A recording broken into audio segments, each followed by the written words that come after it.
In the shadowed corners of Quebec's criminal underworld, where wealth, power, and violence collide, one name once roared louder than any other: Louis Malou Roy. The wealthiest Hells Angel in history, Roy ruled Trois-Rivières with an iron grip, his drug empire pumping cocaine through the streets like a heartbeat. But in a world where loyalty is a myth and betrayal a currency, his meteoric rise led to a fall so horrific it still haunts the darkest alleys of Quebec. This is the chilling saga of a man whose life of dominance ended in a meat grinder's merciless jaws. From quiet streets to criminal throne. Born in the rough-hewn town of Trois-Rivières, Louis Roy was an enigma, a quiet kid whose unassuming demeanor masked a hunger for power. His descent into darkness began with the Missiles, a rogue biker gang based in Sainte-Thérèse, where he cut his teeth in the brutal world of outlaw bikers. Few could have foreseen that this soft-spoken young man would one day command Satan's Guard, a ruthless crew that crushed rivals to carve out a bloody fiefdom in Quebec. By 1991, Satan's Guard merged with the infamous Hells Angels, and Roy's star ascended. He took the helm of the Trois-Rivières chapter, forging a formidable alliance with Maurice Mom Boucher, the Hells Angels' iron-fisted kingpin, and Montreal's Rizzuto crime family. Next to Boucher, Roy was the most feared angel in Quebec, his name synonymous with terror and untouchable wealth. His drug trade monopoly in Trois-Rivières made him a kingpin among kingpins, with cocaine flowing through his hands like rivers of gold. The death note of a drug lord. Roy's empire wasn't built on charm, but on calculated savagery. Enter Serge Canel, a hitman fresh from prison, recruited by Roy through a shadowy attorney. Their deal was as cold as it was lucrative. Canel would serve as the Hells Angels' blade, earning $500 a week and up to $50,000 per high-value kill. Roy handed Canel a booklet, a chilling death note, listing names, addresses, license plates, and descriptions of those marked for execution. This wasn't just a hit list. It was a manifesto of Roy's unchallenged dominion. The first to fall was Jacques Ferland, a chemist crafting PCP for the rival Rock Machine. On a bitter January night in 1995, Ferland's life ended in a hail of bullets, the opening shot in Roy's campaign of terror.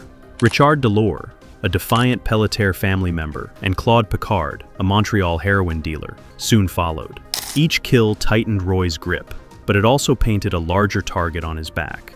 Canel's court testimony later revealed the extent of Roy's bloodlust, including a $50,000 bounty on Rock Machine leader Gilles Lambert. But the walls were closing in.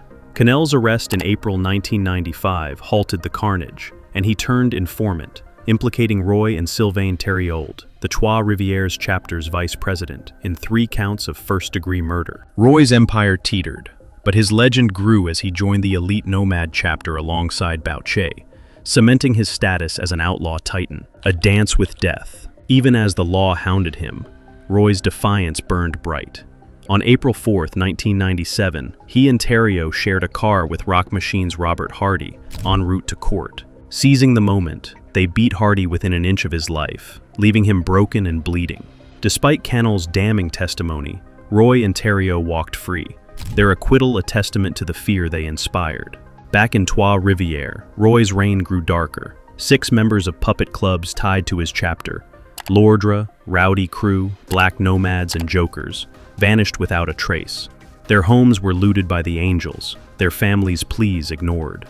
Roy himself dodged death in August 1997, when Gerald Gallant, hired by the Rock Machine for $20,000, ambushed him outside his parents' Resort Royal.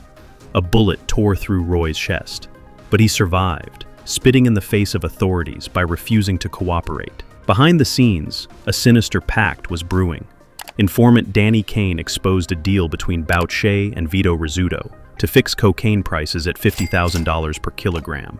Defying this was suicide, yet Roy, emboldened by his nomad status, began undercutting the price, ruffling feathers in the Rizzuto camp. His hubris would prove fatal. The meat grinder's maw. By June 2000, Roy's defiance had pushed Boucher too far. The Hells Angels' boss, in a secret deal with the Rizzutos, greenlit Roy's execution in exchange for their support against the Rock Machine and the death of Paolo Gervasi, a Rock Machine ally. Roy, oblivious to the noose tightening, attended a nomad anniversary party at Bao father's house. From there, he was lured to a meat processing plant owned by Gerald Maddox, expecting a routine meeting.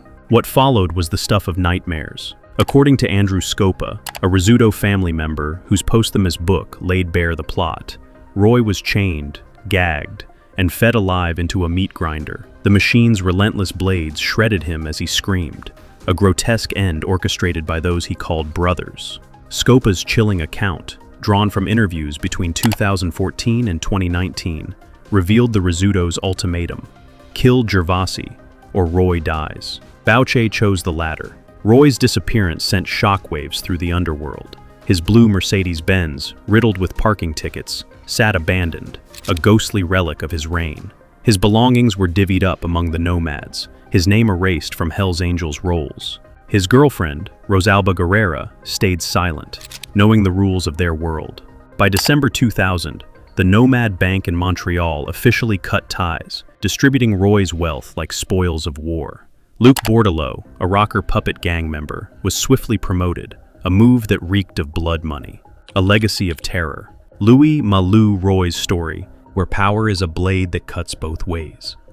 His rise from a quiet kid to the richest Hell's Angel in history was paved with blood, betrayal, and unyielding ambition.